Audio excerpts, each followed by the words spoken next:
God bless you. கர்த்தருடைய பரிசுத்த நாமத்திற்கு மகிமையும் கனமும் ஸ்தோத்திரமும் உண்டாவதாக.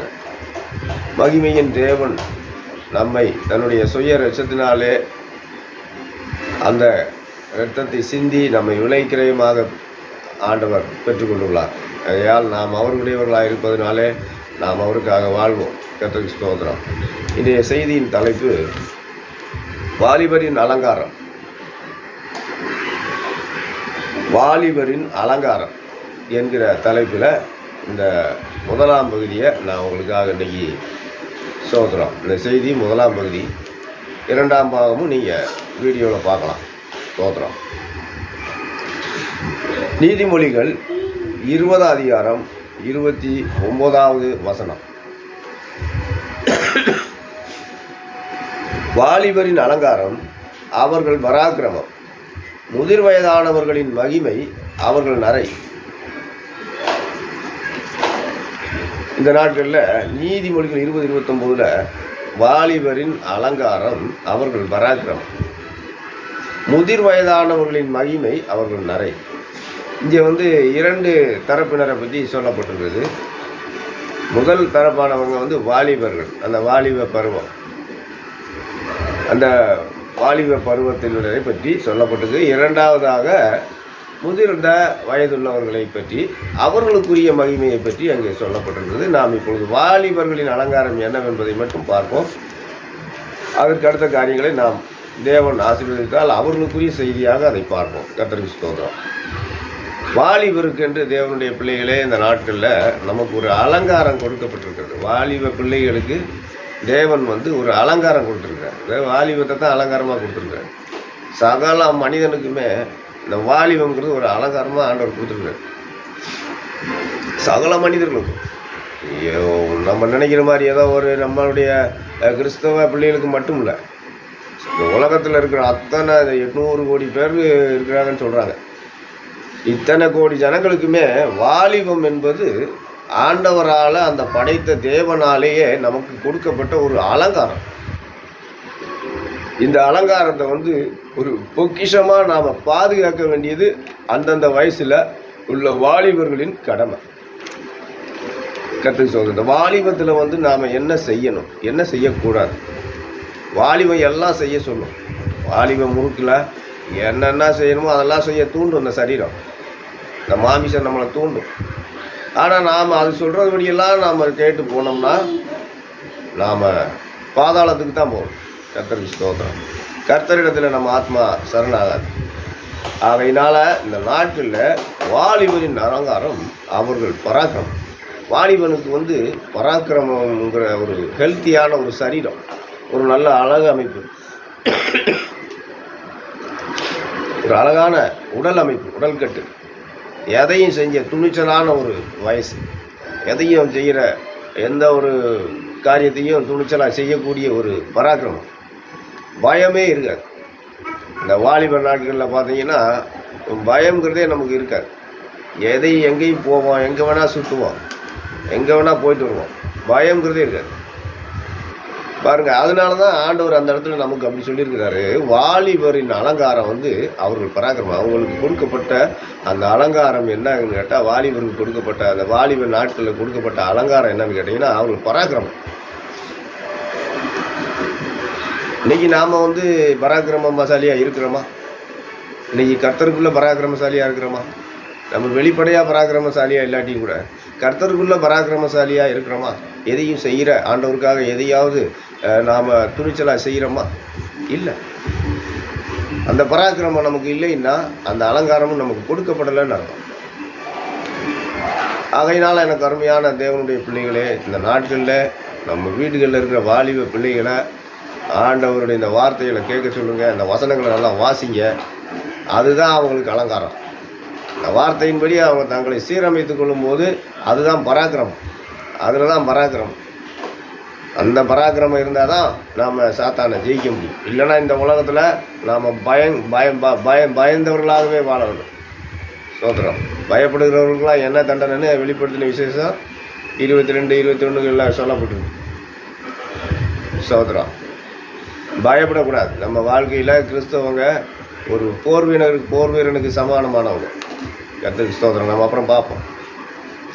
அதனால் இந்த பராக்கிரமம் ஒவ்வொரு மனுஷனுக்கும் ஆவிக்குரிய அந்த இளமை இருக்கணும், ஆவிக்குரிய அந்த வாலிபத்தை பாதுகாத்துக்கணும். உலகத்துக்குரிய அந்த வாலிப நாட்கள்லேயும் நாம் என்ன செய்யணும், இந்த சரீரத்தை கரைவிடாமல் தேவனுடைய பிள்ளைகள், கர்த்தரை அறிந்த மக்கள், கிறிஸ்தவ பிள்ளைகள், கிறிஸ்தவ ஊழியர்களுடைய பிள்ளைகள், நீங்கள்லாம் இந்த உலகத்தால் தங்களை கரைவிடாதபடி பாதுகாத்து கொள்வதற்காக தான் இந்த வசனம் எழுதப்பட்டிருக்கு. கர்த்தருக்கு ஸ்தோத்திரம். ஆகையினால் இந்த நாட்களில் அவர் சொல்கிறாரு, வாலிபரின் அலங்காரம் அவர்கள் பராக்கிரமம், முதிர் வயதானவர்களின் மகிமை அவர்கள் நரை. கர்த்தருக்கு ஸ்தோத்திரம். சரி, கர்த்தருக்கு ஸ்தோத்திரம். இந்த நாட்களில் நாம் நம்மை பராக்கிரமத்தை, நம்ம அலங்காரத்தையும் நாம் காத்துக்கொள்வோம். கர்த்தருக்கு ஸ்தோத்திரம். அதே நீதிமொழிகள் 7:7-8 ஒரு சில வாலிபர்களை நாம் இங்கே பார்க்கலாம்.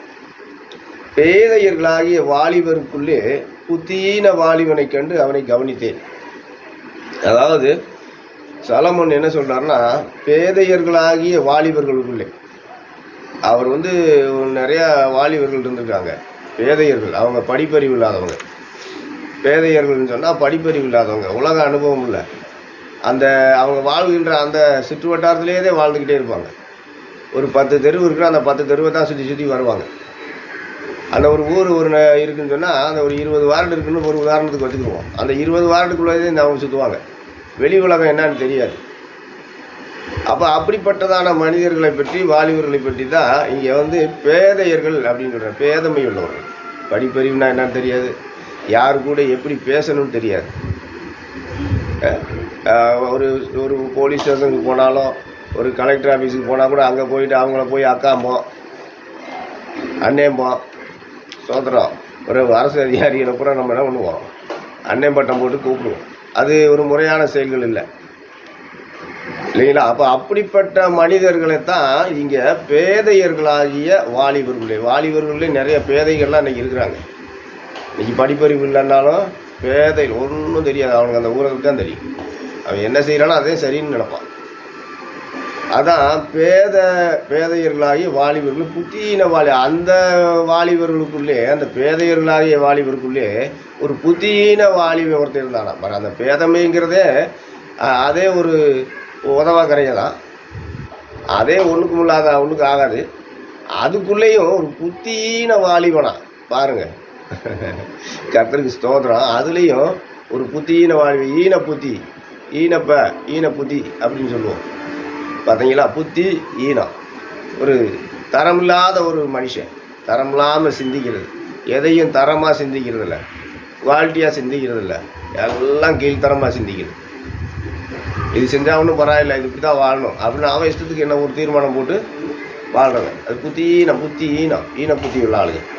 அப்படிப்பட்ட ஒரு வாலிபனை நான் கண்டேன் அப்படிங்கிறார். இவன் என்ன செய்கிறான்னா, இந்த புத்தியின வாலிபன் அவன் மாலை மயங்கும் அஸ்தமன நேரத்திலும் இரவின் இருண்ட அந்தகாரத்திலும் அவள் இருக்கும் சந்துக்கடுத்த தெருவில் சென்று அவள் வீட்டு வாசல் வழியாய் நடந்து போனான். பார்த்தீங்களா? இந்த ஈன புத்தி உள்ளவன் எங்கே போகிறான்னு பார்த்துக்கணும். ஆண்டவர் சொல்கிறார், இந்த ஈன புத்தி உள்ளவன் என்ன செய்வானா, அந்த மாலை மயங்கும் அந்த அஸ்தமன நேரத்தில் தான் அவன் வெளியே போவானா.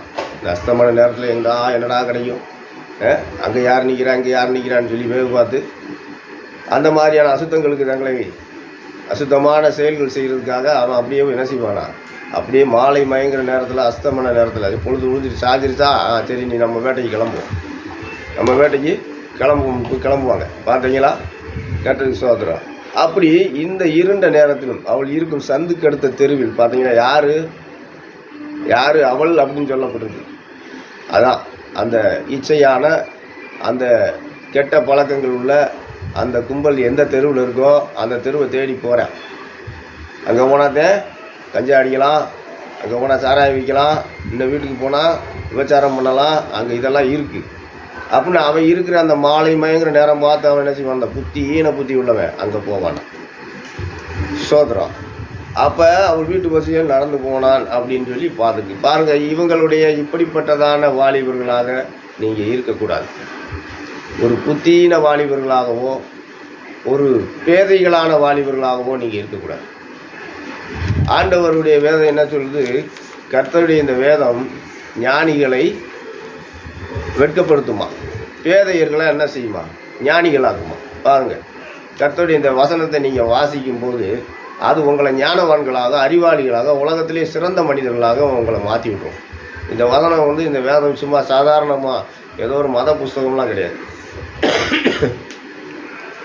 இது தேவனுடைய ஜீவனுள்ள வார்த்தை. இந்த வார்த்தைக்கு நீங்கள் கீழ்ப்படிந்து போகும்போது நீங்கள் உங்களை எல்லாருமே மதிக்க ஆரம்பிச்சிருவாங்க. நீங்கள் மதிக்கிற காலம் போய் உங்களை எல்லோரும் வாங்கய்யா, வாங்க சார், உட்காருங்கயான்னு சொல்லி கூப்பிட்ற மாதிரி வச்சுருவார். இதான் ஆண்டவருடைய ஒரு தரமான ஒரு கனப்படுத்துதல். அப்போ நீங்கள் பேதைகளாக இருக்கக்கூடாது. வாலிபர்களே, நீங்கள் யாராக இருந்தாலும் சரி, கிறிஸ்தவர்களாக இருக்கலாம், கிறிஸ்தவர் அல்லாதவர்களாக இருக்கலாம், நீங்கள் வாலிபர்கள். உங்களுக்கு ஆண்டவர் வந்து அந்த வாலிபத்தை அலங்காரமாக கொடுத்துருக்குறார். இந்த அலங்காரத்தை சிதையாமல், சின்னாபின்னமாக்காமல் நீங்கள் கவனமாக உங்கள் வாழ்க்கையை பாதுகாத்து கொள்ளுங்க. கர்த்தருக்கு ஸ்தோத்திரம். பிரசங்கியின் புஸ்தகம் 11ஆம் அதிகாரம் 8-9.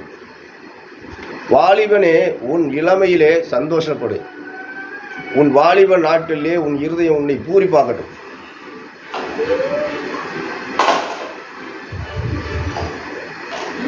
உன் வாலிப நாட்டிலே உன் இருதயம் உன்னை பூரிப்பாக்கட்டும். உன் நெஞ்சின் வழிகளிலேயும் உன் கண்ணின் காட்சிகளையும் நட. ஆனாலும் இவை எல்லாவற்றினும் நிமித்தமும் தேவன் உன்னை நியாயத்திலே கொண்டு வந்து நிறுத்துவார் என்று அறி. பார்த்தீங்களா? அதாவது வாலிபனே, உன் இளமையில், இளமையாக இருக்க வேண்டிய வாலிபன், இளமையாக இருக்கிறவங்களாம் வாலிபர்கள் தான். சோதரம் கர்த்தருக்கு சோதரம். இப்போ இளமையில் நாம் கவனமாக இருக்கணும், எச்சரிக்கையாக இருக்கணும், கர்த்தருக்கு பயந்து வாழணும். உன் வாலிப நாட்டிலே உன் இருதயம் பூரிப்பாகட்டும். இருதயம் வாலிப நாட்டில் தான் எல்லா பூரிப்பும் வரும். எல்லாம் செய்யணும்னு தோணும். அங்கே போகணும், இங்கே போகணும், நல்லா ஒரு டூர் போகணும், நம்ம நண்பர்கள்லாம் கூட்டிகிட்டு போகணும் அப்படின்னு சொல்லி என்ன செய்யும், கொஞ்சம் எங்கேயாவது வேலை பொருள்களை சம்பாதிக்கிறதுக்கு ஆசை வச்சுக்கிட்டு சுற்றி அடிப்போம். சோதனம். இது வாலிபத்தினுடைய ஒரு இயற்கையான குணம். இந்த குணத்துக்கு நீங்கள் தப்பிக்கணும்னு சொல்கிறார். பூரிப்பாக்கட்டும். உன் நெஞ்சின் வழிகள்லையும், உன் நெஞ்சின் வழி நீ என்ன நினைக்கிறீ அது மாதிரிலாம் போ. உன் கண்ணின் காட்சியில் நீ சினிமா பார்க்கணுமா, நாடகம் பார்க்கணுமா, சர்க்கஸ் பார்க்கணுமா, இல்லை வேறு என்னமும் பீச்சு பக்கம் போய் என்னம் பார்க்கணுமா, இப்படி இல்லை நீ கிளப்புக்கு போகிறியா, போ. நடனங்கள், நாட்டியம் நடக்கிற இடத்துக்கு போய் பார்க்கணுமா, போ போ அப்படிங்கிறார். ஆனாலும் இவை எல்லாவற்றின் நிமித்தமும் தேவன் உன்னை நியாயத்திலே கொண்டு வந்து நிறுத்துவார் என்று அறி. நீ என்ன செய்யினாலும் செஞ்சுட்டு. ஆனால் கடைசியாக கடவுள் உன்னை என்ன செய்வார், ஜட்ஜ்மெண்ட்டுக்கு கொண்டு வரும்போது நீ அங்கே வந்து நின்றாகணும். அவர் உன்னைய நன்மை செய்தவர்களுக்கு நன்மையும், தீமை செய்தவர்களுக்கு தீமையான அந்த பாதாளம் தான் அவன். சோதரம். நன்மை நீதிமான்களுக்கு அவர் என்ன செய்வார், பரலோகம் தான். அது சோதரம். பரலோகமா பாதாளமா நீங்கள் தான் தீர்மானிக்கணும். சோதரம். சாப்பாடு இருக்குது, பக்கத்தில் குழம்பும் இருக்கும். சாப்பாடும் குழம்பும் சேர்த்துத்தையும் சாப்பிடுவோம். இல்லை குழம்பு மட்டும் தூக்கி குடித்தா அவ்வளோதான். இப்படி உங்களுக்கு செலக்ட் பண்ணுறக்கூடிய, தெரிந்து கொள்ளக்கூடிய ஒரு அறிவை ஆண்டவர் கொடுத்துருக்காரு. உங்களுக்கு எது வேணுமோ அந்த பாதையில் போய் நீங்கள் ஆண்டவரை அறிந்து கொள்ளுங்கள். கர்த்தருடைய பரிசுத்த நாம மையப்படட்டும். ஸ்தோத்திரம். இந்த நாட்களில் நாம் தொடர்ந்து நான் இந்த வாலிபர்களின் அலங்காரம் என்கிற தலைப்பில் இன்னும் சில காரியங்களாக நான் பேசிக்கிட்டே வருவேன். தொடர்ந்து நீங்கள் இந்த வீடியோவை பார்த்து சப்ஸ்கிரைப் பண்ணுங்கள், ஆதரவு கொடுங்க. கர்த்தர் உங்களை ஆசீர்வதிப்பார். இந்த நாட்டில் வாலிபர்கள் தயவுசெய்து நீங்கள் உங்கள் தாய் தந்தையருக்கு கீழ்ப்படிந்து, உங்களுடைய கல்யாணம் ஆன மேரேஜ் ஆனவங்களாக இருந்தால் உங்கள் மனைவி பிள்ளைகளை தயவுசெய்து தவிக்க விடாதீங்க. சோத்திரம். அவங்களுக்கு நல்லா சோறு போடுங்க, அவங்கள நல்லா கவனிச்சுக்கோங்க, உங்கள் மனைவியை கவனிச்சுக்கோங்க. இது வந்து ஆண்டவர் எல்லா மனிதர்களுக்குமே கொடுக்கப்பட்ட ஒரு கட்டளை. எல்லோரும் கண்டிப்பாக செஞ்சு தான் ஆகணும். குழந்தைகளை தவிக்க விட்டுட்டு ஓடுறது, பிள்ளைய பொண்டாட்டியை விட்டுட்டு ஓடுறது, இந்த மாதிரி எல்லாம் இருக்கக்கூடாது. கணவன் விட்டுட்டு ஓடுறது, இந்த சொல்லிலாம் இருக்கக்கூடாது. சோதரம். நீங்கள் ஆண்டவருக்கு பயந்து உண்மையாக அந்த உலகத்தில் வாழ்ந்தால் உங்கள் வாழ்க்கை வளமாகும், ஆசீர்வதிக்கப்படுவீங்க. God bless you. கர்த்தர் உங்களை 100 ஆசீர்வதிப்பாராக.